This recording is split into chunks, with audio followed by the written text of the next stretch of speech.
It's a lot of fun to cast the villains in any movie because, you know, it's one thing for an actor to come into an audition and be nice and sweet and gentle, but it's a lot more fun when they have to play pure evil. And I remember Jake Busey really impressed us with this, with his eyes primarily, the manic intensity that he can generate with his eyes. And, you know, when you're genuinely freaked out in an audition, you know you've definitely got to cast this guy in the movie. I guess that makes you number one. When you see a role like Johnny Bartlett, and it's, you know, it's a character who is portraying himself within the film to be the Grim Reaper, and that's death itself. This guy considers himself to be a pretty evil guy. You know, you derive from reading it. So I figured, okay, this character is as evil as you can possibly get with no remorse. Shut up. That Russian cannibal creep's running around saying he did 50 plus. That reflects badly on the both of us, Patty. This record should be held by an American. I quite agree. The role of Patricia was a role that, in the context of the film, is like it's a red herring role.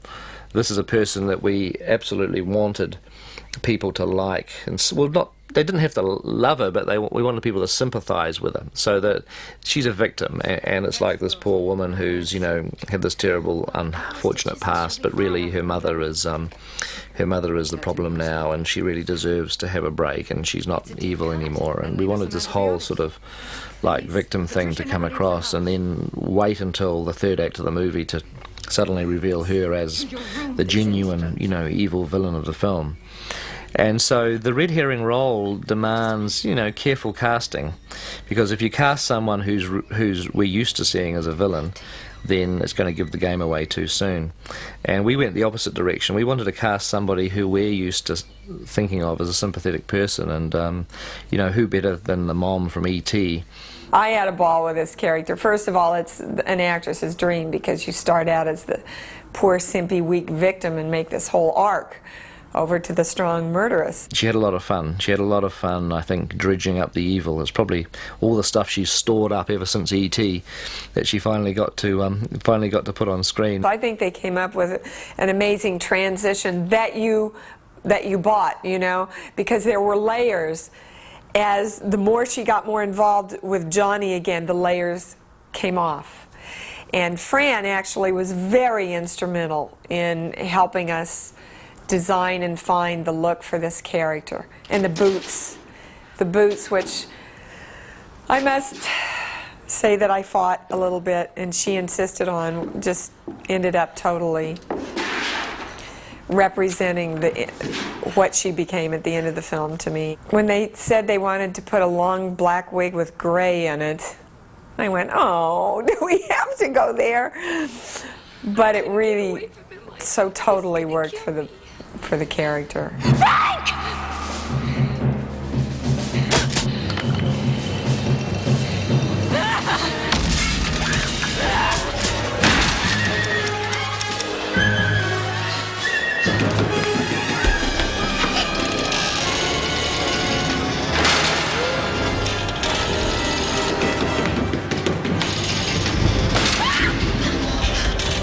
Basically, I think Patricia was one messed up broad, and she was a sicko. You know, what can I say? She went around murdering people when she was 16, 14, whatever it was.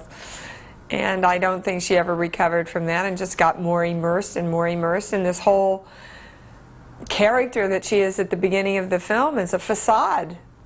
It's a great acting gig that she's got going, so she can live this double life, you know, and keep this love affair going with Johnny. And there's a knife stabbing scene in the kitchen where you don't really know what's happening, and she pulls out this knife and she's going to go kill Trini, but then we get sidetracked and she starts stabbing me with it, but I'm a ghost and she's not, and so it's kind of strange, but it's like this, with each stab it's like this sexual thing that's very eerie and weird.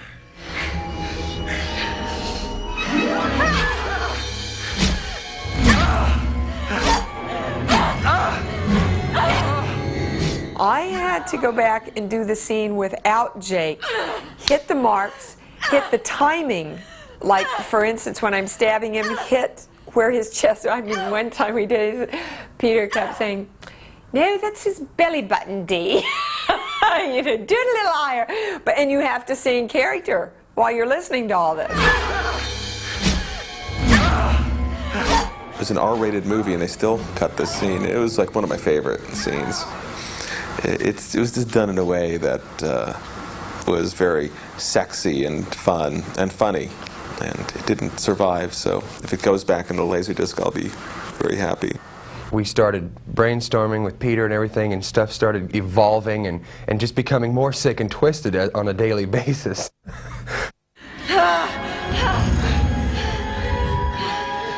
You're next, pal. Take him out, baby. There is the chasing young Patricia around the morgue. I'm chasing her, and that's how you see that these two enjoy the thrill of, it's like being little kids and running around and playing tag and whatnot, except it's with cutlery. So I'm chasing her around this thing and grab her, and we start kissing and all that and this whole love scene type of thing, except that I put her up on the whatever you call it, the dissection table, where there's all these steel rungs and it's all covered with blood, and so we're kissing and everything, and the camera's going around us, and we're wiping blood on each other by accident, and so I spent the entire day covered in blood kissing this girl on this table. It was weird, but we laughed about it at the end, and I'd like to see the scene cut together. I haven't yet. I'd be interested to see it.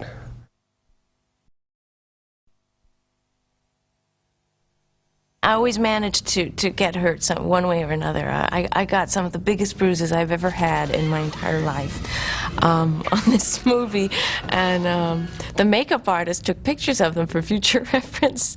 Trini would come in like the following morning, and she'd pull up her sleeve and she'd show me all the bruises that had like developed during the night, and to make me feel really guilty.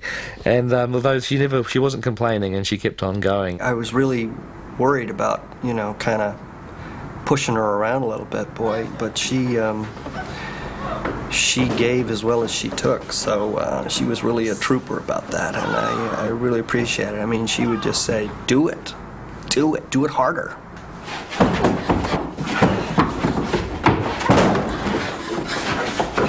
The biggest fright that I had, I think, with Trini was the fight in the bedroom, where she has to run across the bedroom, pull the key out of the door and slam the door shut just as Patricia is pushing it shut.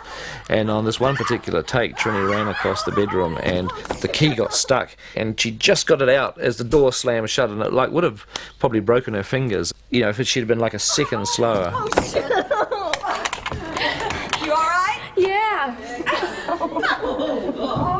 The fight with Dee Wallace-Stone was really, really fun. She really got into it, and so did I. And it was kind of scary because most of the time she had a huge knife in her hands. You really have to trust somebody. We were working with real knives part of the time. I was really depressed after we were done, because I just thought, oh man, we have to go back to dialogue. This was so much fun.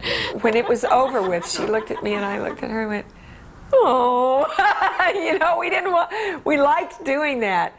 We liked being strong women in the film and holding our own and working together like that.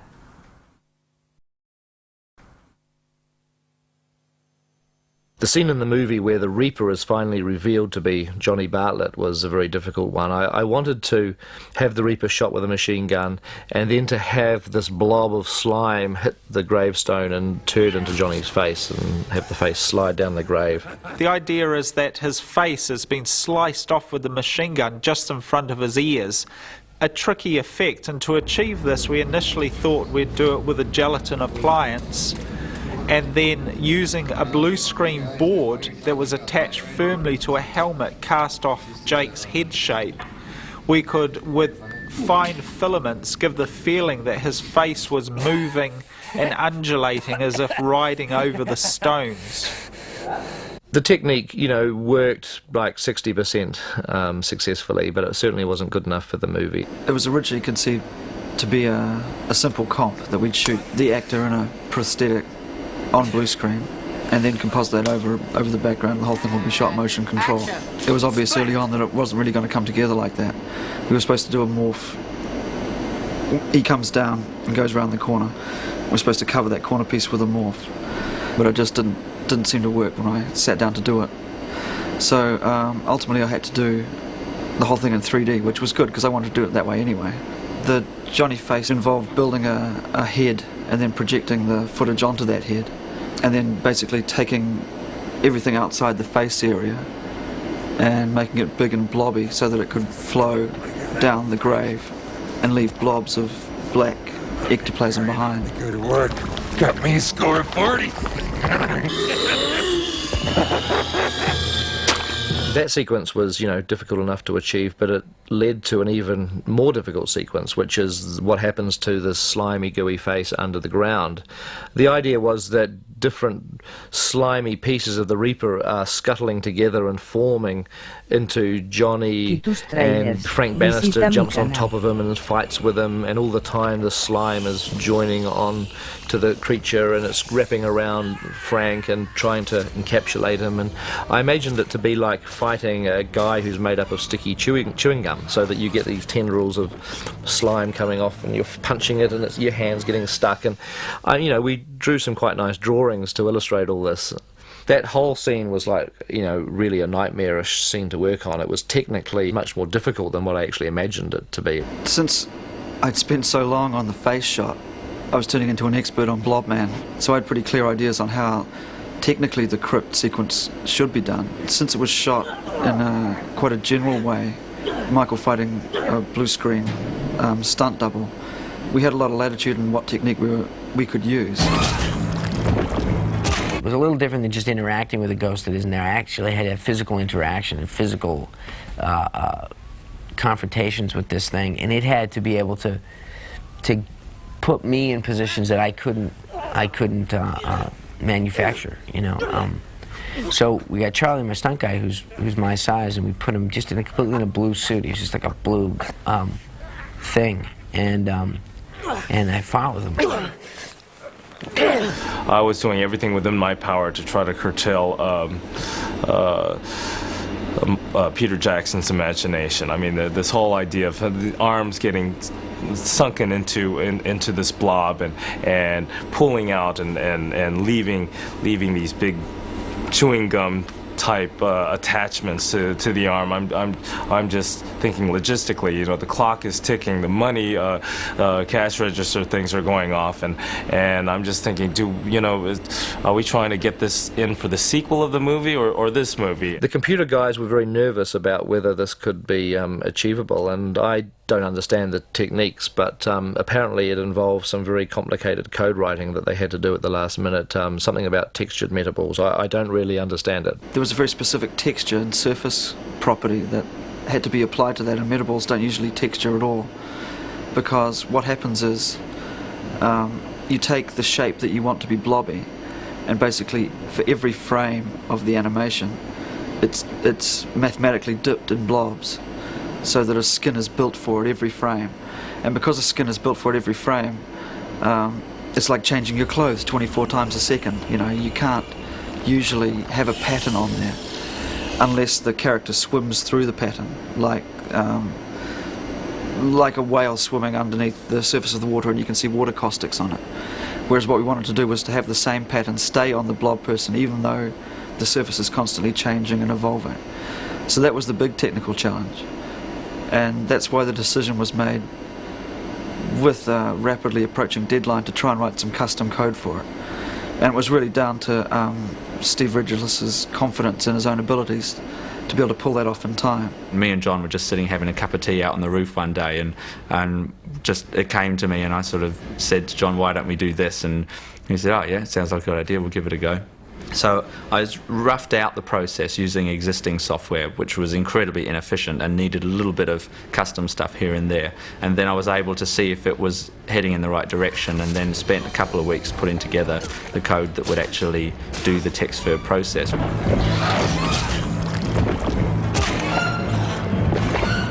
There was two things in there that were considered technically impossible at that stage, and one of those was blending the polygonal shape of the blob guy himself into the blobs which were coming into his body.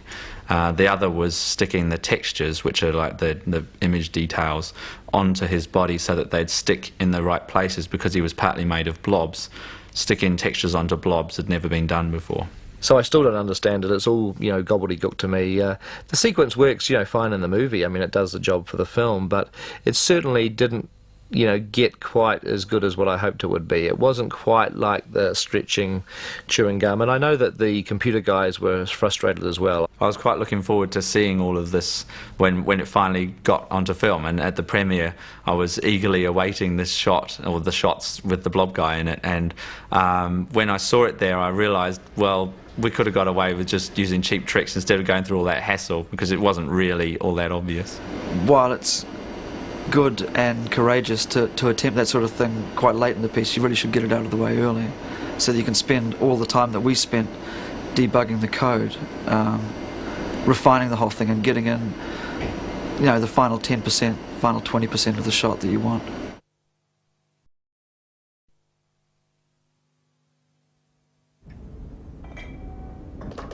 I think there's something fundamentally creepy about the idea of this wallpaper man character who ripples under the wallpaper, or carpet man he's called when he goes under the carpet. What was important with, I think, the wallpaper man animation was to give us this sense of, a predator scuttling along, and so I know that I was really looking for that type of feeling in the animation. Someone scuttling is just a creepy concept in itself, and have them scuttling under the wallpaper, it's kind of like they're in there trying to get out. The starting point for all the shots in this scene is the plates that were shot on set. This is an example of one of these. This is a plate of Patricia running up the stairs. Also, I'd be replacing the carpet that she's running on in the shot entirely with computer-generated carpet.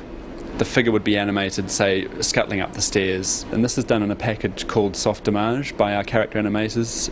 Christian Rivers did this shot, and what you can see stepping through here, not in real time, is the figure of Carpet Man climbing up the stairs, and the view in the top right of the screen, this view here, has been set up to match the camera view, and it would be animated so that it just looked like a human figure running up the staircase.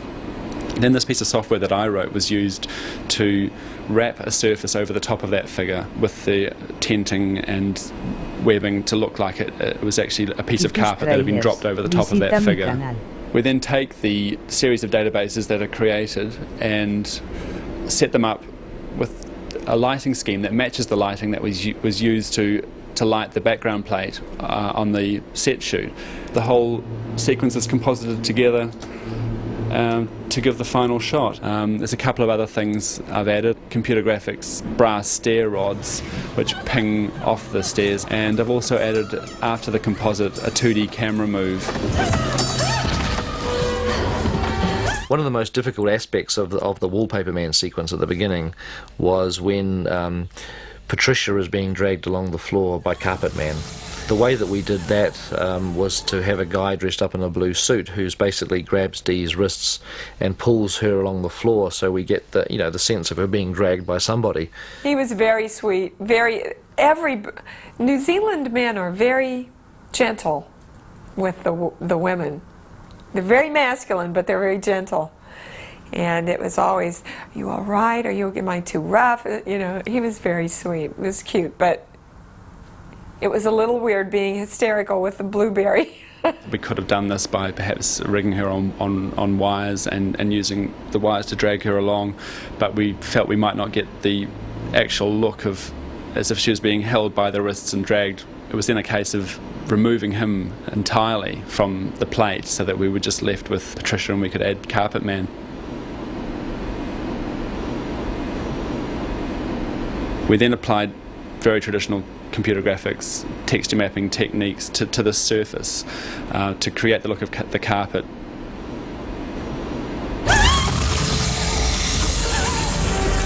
One of the challenges with animating the Portrait Man shot was there was a lot of interaction with the main character, which is Michael J. Fox's character Frank, because they're actually engaged in a very close, tightly framed grapple with each other.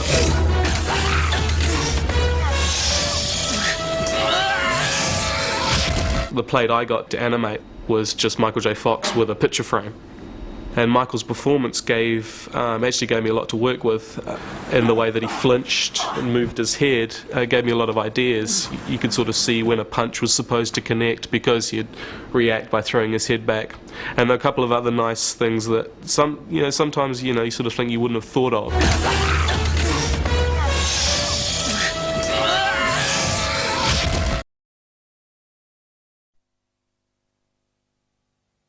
I think one of the advantages with all this effect stuff, and this whole idea of me being in New Zealand, is I'd be able to give the guys sort of constant feedback. And certainly working through scenes like this Wallpaper Man scene or the Reaper scene, it was critical that they knew exactly, what they were doing every step of the way, and they didn't go off in a sort of on a tangent or in the wrong direction. Straight back off. Yeah. And he's portrait. It was very good that that our director was able to not only be on site and answer my questions, but he can go from workstation to workstation and work with every individual, and that certainly saves a lot of time and money when you can get it straight from the horse's mouth as to which direction a particular effect should take. One of the problems with the whole visual effects side of the Frighteners is that we never knew exactly how many shots there were in the movie. This was partly because of the fact we didn't have everything absolutely storyboarded throughout the film, partly because we were developing this script and the story on the set with the actors, and partly because once we started to edit the film we were taking some scenes out and changing some other scenes, and so we never had this figure locked down, and we were really thrown for a loop when it was decided to bring the release date of the film forward. The film was always made as a Halloween release for October '96. And I think it was like the end of '95, November or December '95, we thought we had 10 months left, and we had a lot of complex, computer shots still to go, like maybe 400 shots that we hadn't even started yet. And Universal decided they wanted to release the film in summer instead, in July, which gave us basically 4 months less time to do the same amount of work.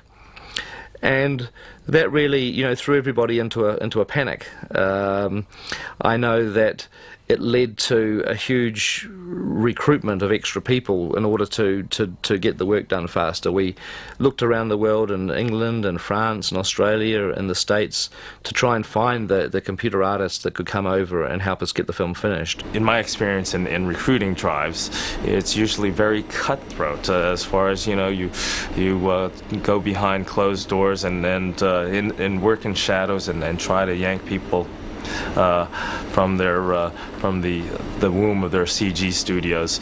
Well, in this case, everybody knew we were in dire straits as far as trying to finish this film, and it was very nice that a lot of the film community came together to help us out. We just went through their front door and asked them, hey, do you happen to have anybody to spare? What we were engaged in essentially was corporate raiding, and we were doing it right in the middle of a time which still exists today, which is essentially a feeding frenzy on digital artists. We were working 60 hours from the very beginning, and that was our starting point. We were moving up to 70, 80 hours. We had some of our artists working 110, 120 hours a week in order to complete the shots in the given time frame. I know the word that Charlie used was shit fight.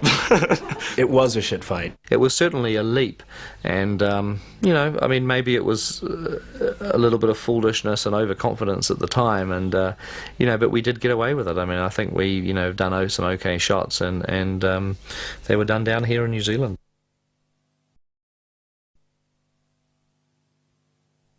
The only serious disagreement that Fran Walsh and I had over the script was the worm. I thought that having this tunnel of light, transforming into the stomach of a worm would be kind of a cool thing to do, and I really liked the idea. And Fran was very much against it. I remember that she thought it was too Freddy Krueger-like. I don't think she's probably never seen a Freddy Krueger film, but however, she didn't think it was in keeping with the style of the film. And so this debate raged, and it raged all the way through the shooting of the movie, in fact. Do we keep the worm, do we throw the worm out? I was the founding member of the Save the Worm Society, which had a membership of 1. It got to the point that we were filming the actors against blue screen reacting to something, and I, was determined it was going to be the worm. Other people thought we were going to change it to something else, but we had to still shoot the actors reacting.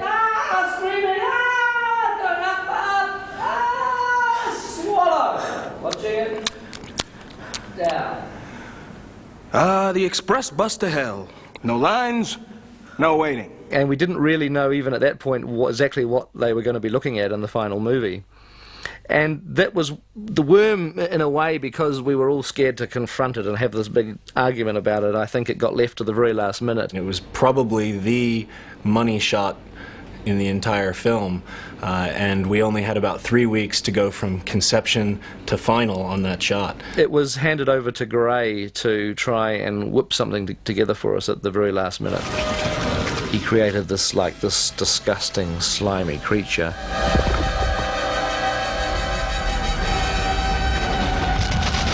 Getting the textures and the shading and the rendering right for this required a lot of photo reference of real life. If we were going to achieve computer-generated gore, we had to go to a slaughterhouse. We had to take some pictures, dig our hands around in some offal and just get a feel for what these things are like. We had photographs taken of everything which possibly looked icky and gory and nasty and bloody.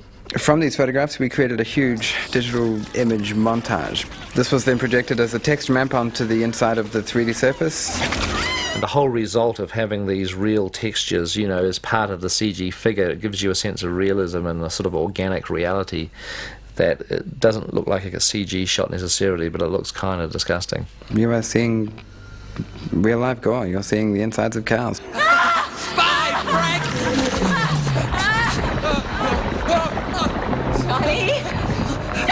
We were hanging on wires and pretending that we were surrounded by these things, and Peter would be like, okay, watch the worms, they're coming from the left, the right, be very scared.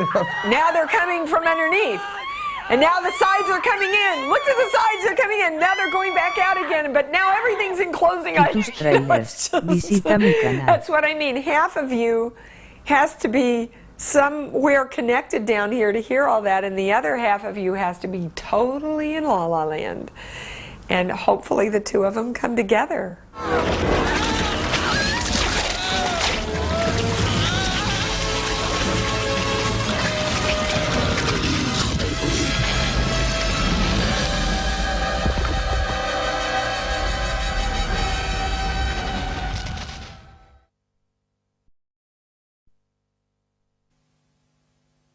When we first cut the movie together, once the shooting had finished, I think we were looking at a 2.5-hour movie, which was too long, and it felt too long. There were bits that were slow, bits that we clearly didn't need, and we had to be tough. And that's, part of the process of filmmaking. I mean, making movies is not about keeping every second that you're filmed in there. It's about making something that works for an audience.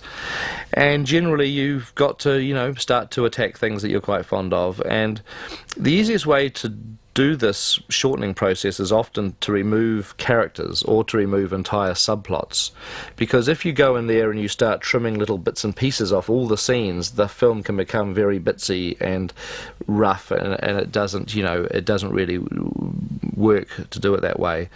The first victim of this process was the gatekeeper. Two things were apparent. One was that generally the stuff with the gatekeeper was not essential to the movie. Like, we could take the gatekeeper out and still have pretty much exactly the same story.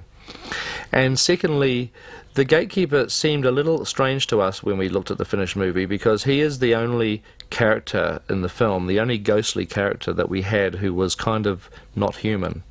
We had this rule that you die, you become a ghost, you end up in the cemetery or in Frank's house or whatever, but you're there as a dead person. And yet, what was the gatekeeper? He was like a funny idea that we had, but it didn't kind of make a lot of sense. And so he was targeted for the ruthless process of elimination, and that's what happened to him. We should have a look at some of the gatekeeper scenes now. The important thing to remember is that I don't think any of these shots were actually finished. They were not completed for the film. They exist only as temp shots, which are very rough, crude effect shots that we put together just so we could cut the film. So with that in mind, let's have a look at some of the stuff. there were two sequences with the gatekeeper. One when Frank and Ray are first, coming into the cemetery, and they've just left Frank's car and they're walking up the path, and suddenly the gatekeeper jumps out to intercept them. Wait, God damn it! Hey, what did I just tell you, huh? Hey, stop! State your business. Yeah, he's with me. You're not welcome here, Bannister. Oh, come on, it's the guy's funeral. It'll be 10 minutes tops. Give him a break, huh? Come back! So that was just the introduction to the gatekeeper, and his big sequence happened later in the movie when Frank has now become a ghost and returns to the cemetery at night. This scene was originally conceived a little differently to how it exists in the final film, so it's interesting to look at it from that point of view. It starts out with Frank actually looking at the cop car sort of from high in a tree. He's a ghost, he's arrived at the cemetery, and he's keeping an eye on Lucy, who's in the car.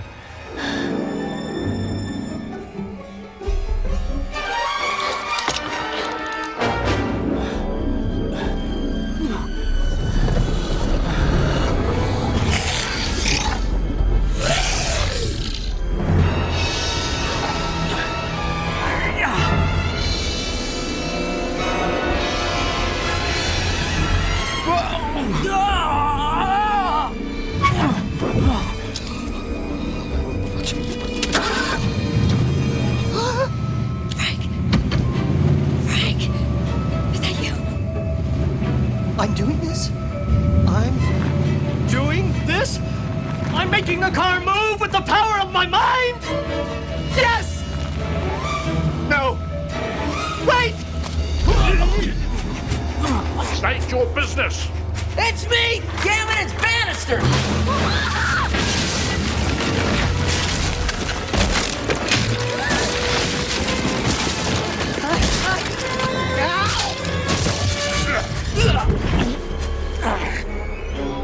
Holy Jesus! Who have we got here? Listen to me, Hiles. I haven't got time for this crap. There's an evil spirit coming down that hill right now, and I think he's pissed. Shut up, you subhuman emanation! No one speak unless spoken to!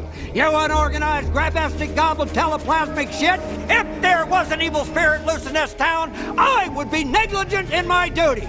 Are you accusing me of professional incompetence? Or are you saying that I am one prized piece of anus bread? Put this stinking piece of spook goop back in the goddamn ground!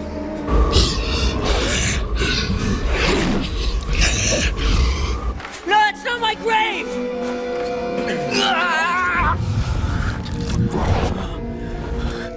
Jesus H. Christ! Who in the hell are you? Sound off like you've got a pair!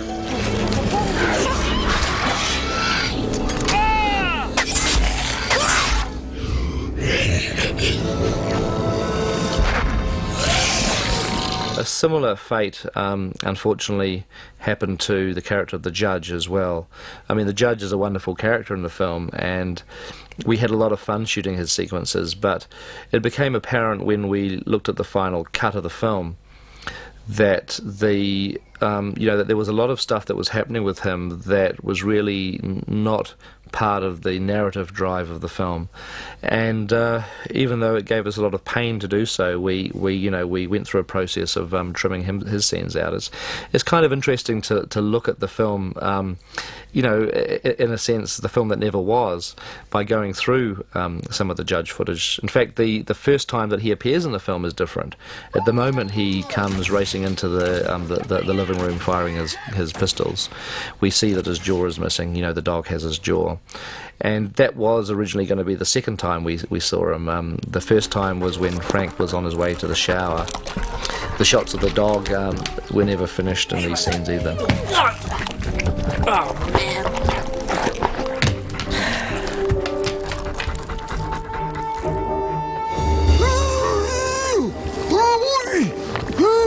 Good morning, Judge. Dog's got your job on. After that introduction, the Judge was pretty much in the movie as he is now. We meet him, he talks to Frank by the fireside. And then I remember there was a little piece that's missing from the film that I always liked, where he's in the car with the ghosts after they've encountered the Reaper for the first time. That was not an emanation. That was some sort of a spirit. A dark spirit. Dark spirit, my ass. That was the Grim Reaper, son.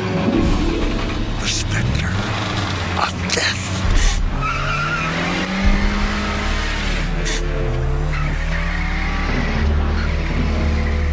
That little piece of dialogue was just, taken out for pacing reasons.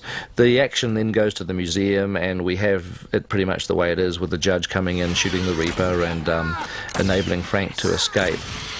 The sequence, however, did not finish with the judge being chopped in half as it does now. It actually carried on a little bit further.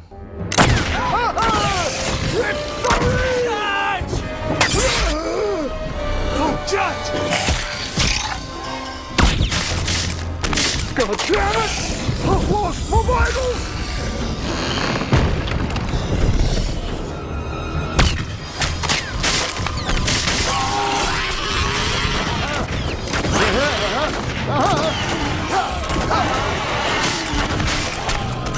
Get out of here! Bastard! We quite like the idea that the judge, even though he's chopped in half, is still alive, because he is a ghost after all. However, being a half guy is probably a bit of a handicap, and so the judge heads off to the cemetery. We don't see any of that. We just, he lets us know that it's time to head back to the coffin. And he was due to make a surprise appearance in the cemetery later on in the movie. That begins when Frank Bannister is thrown into the ground by the gatekeeper.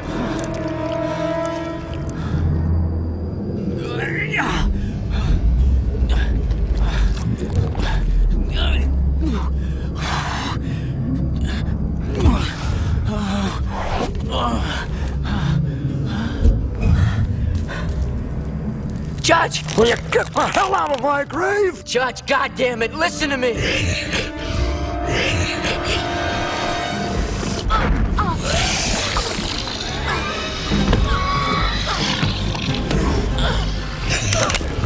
Take your filthy fingers out of the lady's blouse, mister. God damn it! No!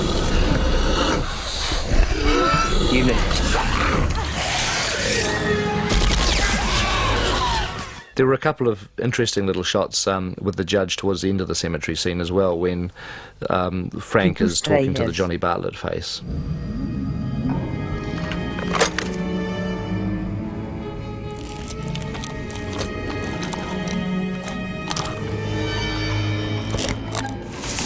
Gotta hand it to you, Frank.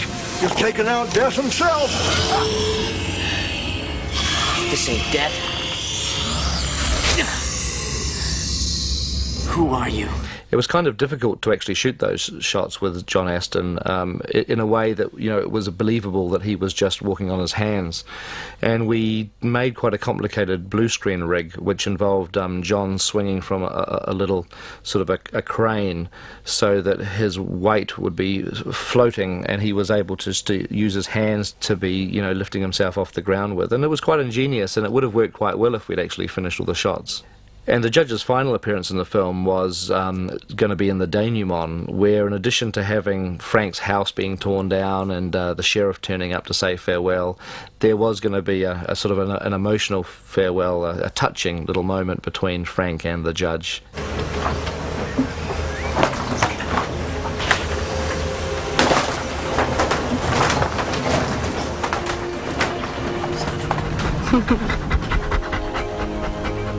I always said you'd never finish that house, Frank. I'll be right back. Come on, back. I'd call it finished, Judge. Just goodbye, son. I'm hitting the trail with Rustler. Aren't you gonna need your legs? Well, me and my vitals have come to a parting of the ways.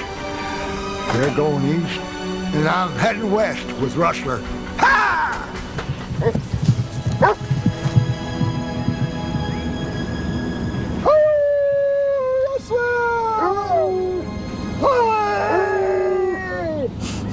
I'm really glad that John Astin's lovely work as the judge can be seen finally, on this Laserdisc. The editing process didn't stop with the cut that we were doing in New Zealand. We had to take the film to the States for the dreaded previews. Now, we had Bob Zemeckis there, and I found the process very interesting because, you know, you don't spend 2 years designing a car and then put it on the market without a test drive. You know, it makes sense to actually find out if there's any faults, to find out whether the audience is responding in the way that you want them to respond, because you certainly lose objectivity when you've been working on a film for so long. And the previews didn't really cause us any great concern. One interesting thing that did develop was this whole issue of the swastika that was on the palm of Dammers' hand. Milton Dammers has a swastika on his hand right here. Little crudely made Manson-esque swastika. And there was, actually in this special edition, there's a little more explanation of it. I hold it up to have her stop yelling, and she sees in the rearview mirror, as well as the audience, that I have a swastika there. And I explain that my first undercover assignment was being part of the Manson family at Spawn Ranch, 1969. I was the family's sex slave for 6 months. 6 months. In the service of my country, disguised as a filthy hippie. It was interesting because when they tested this movie, audiences didn't get it. They misunderstood. They thought I was a Nazi because I had a swastika, and maybe because of the hair, it sort of went right along with it. I mean, all they saw was the visual, and they didn't get the verbal explanation. So it was taken out, but I guess it's back in. Not all the scenes that we trimmed out of the film are quite as exciting as the, you know, as the Gatekeeper or even the Dammers swastika stuff. Some of them are a lot more mild, and you just simply don't need them. And a really good example of that was a very brief scene with Lucy as she arrives at the police station. Now, when you're writing a script, you always get bogged down in the logistics, and we thought, well, she's not going to be able to run into the police station and go straight to Frank's cell because they wouldn't allow her to. So we've got to explain how she actually gets to the cell, and so we shot this little scene.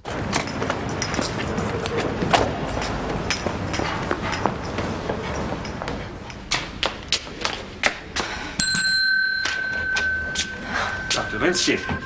I need to speak to Frank Bannister now. Agent Dammer says he's to have no visitors. Look, I'm his doctor.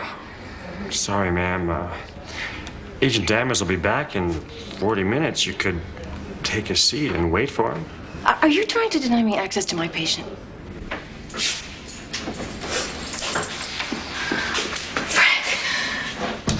But when you see the movie playing, you just realize, you know, no one cares. This is a really good example of the difference between screenwriting and trying to theorize everything in the story with actually watching a movie. You know, you just don't care, so you can easily just lift that type of stuff out.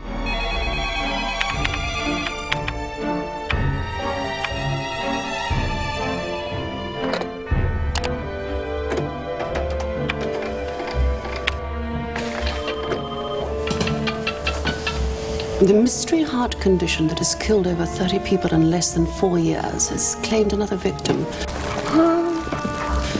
Doctors are baffled as to why seemingly fit and healthy people are suffering massive heart attacks. Many of Fairwater's residents are claiming that the shadow of death has once again descended on the town. What's the shadow of death stuff? I don't like it. It's what they're saying, Miss Reese-Jones. There's a lot of scared people out there. By now, most people have probably seen, you know, this extended version of the film, which we included in this special edition Laserdisc. And, you know, those were all scenes that we took out originally, like the Frank with the letter from the bank, and the false reaper gag that the ghosts pull on him, and the driving with the judge and speeding up through the funeral procession. they were lifts that we did simply for pace. You know, they were scenes that we didn't think were necessary, and I certainly think theatrically the film is better without those scenes in. But it was fun to sort of include them in this Laserdisc because in themselves they're quite fun, and I think the medium of a Laserdisc, of watching a film on TV, and especially a film that you've presumably already seen and you can now see a slightly different version of it, is part of the fun. And you know, while the theatrical version is still like the director's cut of the film, I'm really happy that some of this stuff, you know, we were able to include here because, yeah, it was kind of fun.